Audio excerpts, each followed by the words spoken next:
심청전. 옛날 금술 좋은 부부가 살았어. 어느 날 엄마는 아기를 낳고 병에 걸렸지. 엄마 병은 약 먹어도 못 고치고 구슬해도 못 고쳤어. 아기 이름을 청이라 불러줘. 엄마는 마지막 힘을 다해 말하고 마지막 숨을 거뒀지. 앞 못 보는 청이 아빠 젖동량 하러 나갔어. 아주머니, 되게 귀한 자식들 먹이고 남은 젖이 있거든 조금만 주시오. 청이 아빠 간절히 부탁했어. 아이고 딱해라, 이리 주시오 아기. 착한 아주머니 청이를 품에 안고 젖을 먹여 주었지. 청이는 지혜로운 아이가 되었어. 5살부터 아버지 손을 잡고 길을 인도하더니 7살부턴 아버지 집에 두고 밥을 빌려 나갔지. 청이는 자존심 센 소녀가 되었어. 바느질하고 길쌈하고 부지런히 일하며 스스로 세상을 헤쳐나갔지. 청이는 아름답고 효성 깊은 아가씨가 되었어. 따뜻한 밥, 따뜻한 옷 지어 아버지께 드렸지. 하루는 청이가 건넌 마을에 가서 늦게까지 돌아오지 않았어. 아버지는 주춤주춤 마중을 나왔다가 개천물에 풍덩 빠지고 말았지. 어프, 나 죽겠네. 사람 좀 살리소. 사람 좀 살리소. 몽운사 화주 스님이 아버지를 보았어. 스님은 징검징검 개천으로 들어가서 아버지를 건져냈지. 쯧쯧, 앞을 못 보니 얼마나 살기 힘드시오. 공양미 300석을 시주하면 부처님이 눈을 뜨게 해주실 터인데. 청이 아버지는 귀가 번쩍 뜨였어. 아이고, 그러면 정말 눈을 뜰 수 있소? 어서 시주책에 청이 아버지 심학교 300석 적으시오. 형편을 보니 쌀 한 대도 없는 것 같은데 어떻게 하려고 그러오? 여보시오 스님, 사람 그렇게 무시하는 것 아니오. 어서 적으시오. 스님은 못 이긴 듯 시주책에 써놓고는 바람처럼 떠났어. 건넌마을 갔던 청이가 돌아오니 아버지는 물에 빠진 것부터 공양미 얘기까지 다 털어놓았어. 300석? 청이는 눈이 휘둥그레졌어. 걱정 마세요. 어떻게든 제가 구해보겠습니다. 청이는 그렇게 아버지를 안심시켰지만 걱정이 되어 잠이 오지 않았지. 어느 날 뱃사람들이 처녀를 산다는 소문이 들렸어. 청이는 이웃 아주머니에게 뱃사람을 만나게 해달라고 부탁했지. 우리는 남경으로 장사 다니는 뱃사람들인데 인당수라는 바다에서 배가 뒤집히는 일이 많소. 15 처녀를 바치면 문제없이 지난다고 해서 부끄럽게도 목숨을 사러 다니오. 청이 눈앞이 캄캄했어. 하지만 그 밖에 길이 없어 뱃사람들을 따라 나서기로 결심했지. 뱃사람들은 몽운사의 공양미 300석을 시주하고 청이 아버지 살아갈 돈을 주었어. 시간은 바람처럼 흘러 배 떠나기 전날이 되었어. 청이는 아버지 토씨 버선 손질하며 밤을 새웠지. 새벽닭이 우니 참았던 눈물이 터져 나왔어. 다가오지 마라. 네가 울면 날이 새고 날이 새면 나 죽는다. 나 죽는 건 서럽지 않지만 불쌍한 우리 아버지 누굴 의지하고 살아갈까? 뱃사람과 떠날 순간이 되자 청이는 아버지에게 사실대로 말했어. 아가, 이게 웬 말이냐. 너를 죽이고 눈을 떠서 못하며 너를 팔아 눈을 사서 못하냐. 아버지는 소리를 지르며 발버둥 쳤지. 청이를 태운 배는 남경을 향해 출발했어. 어기야 디어차 뱃노래 따라 여러 낮 여러 밤이 흘러갔지. 인당수에 이르니 파도가 휘몰아치고 비바람이 쏟아졌어. 이제 그만 바다에 뛰어드시오. 청이는 고개를 끄덕이고 발걸음을 뗐어.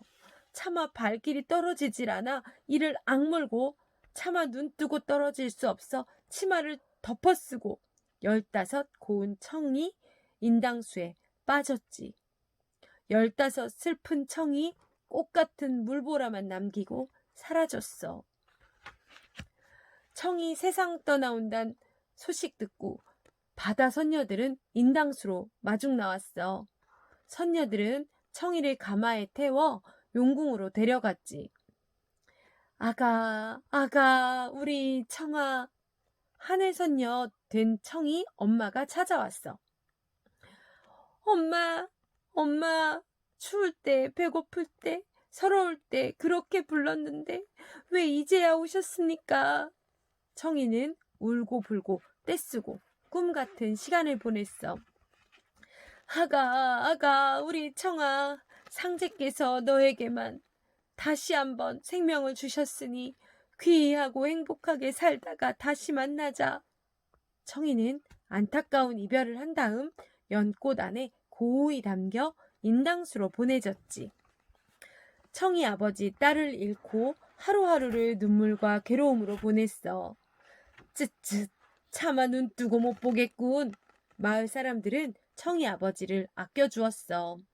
그렇지 않은 사람은 단 하나, 심술보 뺑덕어멈 뿐이었지.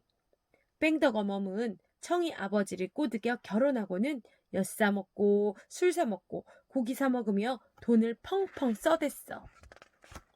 뱃사람들은 큰 돈을 벌고 돌아오는 길에 아주 커다란 연꽃이 인당수에 떠있는 걸 보았어. 세상에 이게 꿈인가 생시인가? 뱃사람들은 연꽃을 건져다가 왕께 바쳤지. 왕비를 잃고 외롭게 지내던 왕은 연꽃에서 나온 청이에게 반했어. 왕은 청이랑 결혼해서 행복한 하루하루를 보냈지. 하지만 청이는 행복하지 않았어. 혼자 눈물 지으며 한숨을 쉬곤 했지. 왕비, 무슨 근심이 있소? 청이는 살아온 얘기와 죽었던 얘기, 아버지에 대한 그리움을 털어놓았어. 아버지를 만날 수 있도록 잔치를 베풀겠소. 왕은 온 나라 맹인 남정네를 빠짐없이 궁궐로 불러 잔치를 베푼다는 공문을 내렸지. 청이 아버지도 잔치 소식을 들었어. 여보, 박서방네 맡긴 100냥 찾아오소. 노잣돈 삼아 잔치 가게. 그러자 뺑덕어멈이 대뜸 대답했지. 엿 싸먹고 떡 싸먹고 다 썼소. 뭐요? 그럼 김동지 댁에 맡긴 100냥 찾아오소. 팥주 싸먹고 고기 사먹고 다 썼소. 아니, 내 딸 죽으며 남긴 돈을 어디에다 그렇게 다 썼소? 아기를 가졌는지 만난 게 당겨서 그럽니다. 뺑덕어멈은 거짓말로 둘러댔어. 청이 아버지 돈이 없어 맹인 잔치 못 간다는 소식 듣고 관아에서 돈을 내주었어. 안 못 버는 영감 혼자 어찌가오? 뺑덕어멈은 먹고 놀 궁리로 따라 나섰지. 하지만 곧 걷는 게 귀찮아졌어. 뺑덕어멈은 남은 돈을 들고 도망쳐버렸어. 노잣돈 한 푼 없이 천리길 누굴 믿고 가란 말인가. 청이 아버지는 얻어먹고 얻어자며 거짓골로 궁궐을 향해 갔어. 왕은 100일 동안 잔치를 열었어. 수많은 맹인들이 배불리 먹고 즐거운 시간을 보냈지. 하지만 청이 아버지는 마지막 날이 되도록 나타나지 않았어. 청이는 안타까워 어쩔 줄 몰랐어. 날 보내고 너무 슬퍼 돌아가셨을까? 부처님 덕에 눈은 뜨셨을까? 청이 마지막으로 잔치상 앞을 둘러보는데 초라한 노인 하나가 눈에 띄었지. 귀 밑 검은 점을 보니 분명 아버지였어. 아이고 아버지! 청이는 우르륵 뛰어나와 아버지를 안았어. 우리 딸 죽은 지 언젠데 누가 나를 아버지라 부르시오. 아버지, 청이는 아버지 눈뜨게 하려고 인당수에 재물 대었건만 어쩌다 이렇게 고생하고 계십니까? 청이가 목 놓아 울기 시작했어. 아버지는 그제야 고개를 번쩍 들고 청이 얼굴을 어루만졌지. 그래, 우리 청이로구나. 이게 꿈이냐 생시냐. 아버지, 제발 눈을 뜨고 내 얼굴 좀 보소. 그래 보마, 눈 뜨고 보마. 청이 아버지 눈을 더벅더벅 하자 머리 위로 안개가 빙빙 돌았어. 그러고는 꿈처럼 눈이 번쩍 뜨였지. 둥둥 내 딸이야, 얼씨구 좋다 내 딸이야. 눈을 펄쩍 뜨고 보니 꿈속에서 본 선녀가 내 딸이야. 왕은 청이 아버지 심학규를 부원군으로 삼았어.